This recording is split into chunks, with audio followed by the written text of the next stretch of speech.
नमस्कार, Bihar in shorts देख रहे हैं आप। मैं हूं आपके साथ अनिकेत कुमार। बिहार की सत्ताधारी पार्टी जदयू अब अपने आप को मजबूत करने में लग गई है। आपको बता दें कि आज मुनेश्वर चौधरी, जो कि राजद के पूर्व दिग्गज नेता थे और बिहार सरकार में मंत्री भी रह चुके हैं, उन्होंने आज जदयू का दामन थामा है। तो अभी हमारे साथ राजद के प्रदेश प्रवक्ता एजाज अहमद हैं। हम उनसे बातचीत करेंगे कि राजद पे इसका कितना असर पड़ा है।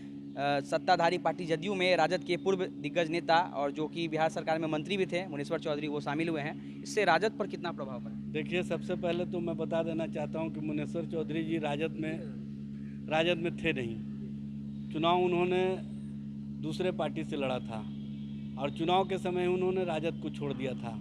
और जहां तक जनता दल यू के मजबूती का सवाल है, तिनके को जोड़ करके कोई मजबूत नहीं हो सकता है। जहां पर डिवाइडेड लोग हो वो यूनाइटेड हो ही नहीं सकता है। आप देख रहे होंगे कि जनता दल यूनाइटेड के अंदर व्यक्ति टू व्यक्ति लड़ाई शुरू हो गया है और जहां पर व्यक्ति टू व्यक्ति लड़ाई हो रहा हो वो पार्टी यूनाइटेड हो ही नहीं सकता है। नीतीश कुमार जी को चाहिए कि समाजवाद की धारा को मजबूती के लिए कहीं ना कहीं जो उनकी सोच रही है उस सोच के विपरीत वो जा रहे हैं। वो आरएसएस के विचारधारा को परित्याग करके आगे की राजनीति के बारे में सोचे तो बेहतर रहेगा।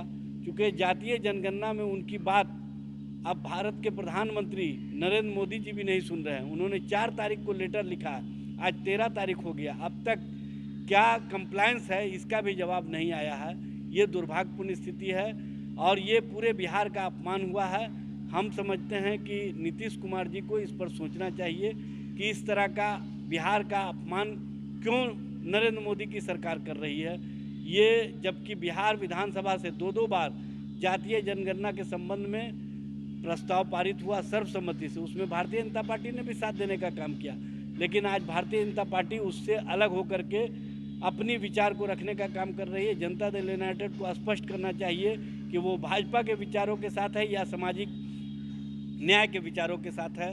और जातीय जनगणना के पक्ष में दोहरी राजनीति इस राज्य की जनता अब बर्दाश्त करने वाली नहीं है। जातीय जनगणना को लेकर तो वो लगातार समर्थन दे रहे हैं, उनकी पार्टी के जो तमाम नेता देखिए, समर्थन दे रहे हैं, लेकिन भारतीय जनता पार्टी के द्वारा उनके समर्थन के काट में जिस तरह की राजनीति की जा रही है, उनके मंत्री ही उनके ऊपर विश्वास नहीं कर रहे हैं। अब उनको स्पष्ट करना चाहिए कि वैसे मंत्रियों के साथ वो क्या कार्रवाई करेंगे, क्योंकि उनके मंत्री ही कहते हैं कि जातीय जनगणना से देश को बड़ा संकट का सामना करना पड़ेगा, देश को कहीं ना कहीं कमज़ोर होने का मौका मिलेगा।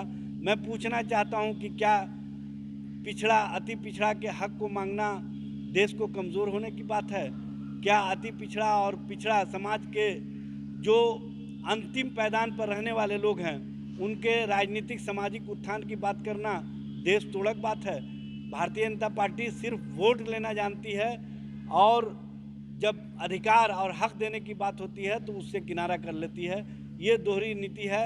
गोबेल्स की राजनीति अब बिहार में चलने वाली नहीं है। तो ये हमारे साथ आरजेडी के प्रवक्ता एजाज अहमद थे। इन्होंने कहा कि मुनेश्वर चौधरी पहले ही राजद छोड़ चुके थे और उनके जाने से राष्ट्रीय जनता दल को कोई प्रभाव नहीं पड़ने वाला है। साथ ही जातीय जनगणना को लेकर भी इन्होंने कहा कि नीतीश कुमार दोहरी राजनीति कर रहे हैं। जातीय जनगणना को लेकर उन्हों को खुलेआम तौर पर जातीय जनगणना को समर्थन करना चाहिए और जातीय जनगणना करवाना चाहिए। साथ ही इन्होंने कहा कि भारतीय जनता पार्टी और प्रधानमंत्री नरेंद्र मोदी बिहार सरकार के मुख्यमंत्री का अपमान कर रहे हैं। क्या कुछ कह रहे थे इन्होंने, आप खुद सुना। फिलहाल के लिए आप हमारे साथ बने रहिए। यूट्यूब चैनल को सब्सक्राइब कर लीजिए और हमारे फेसबुक पेज को लाइक कर लीजिए। इस वीडियो को ज़्यादा से ज़्यादा शेयर करें। धन्यवाद।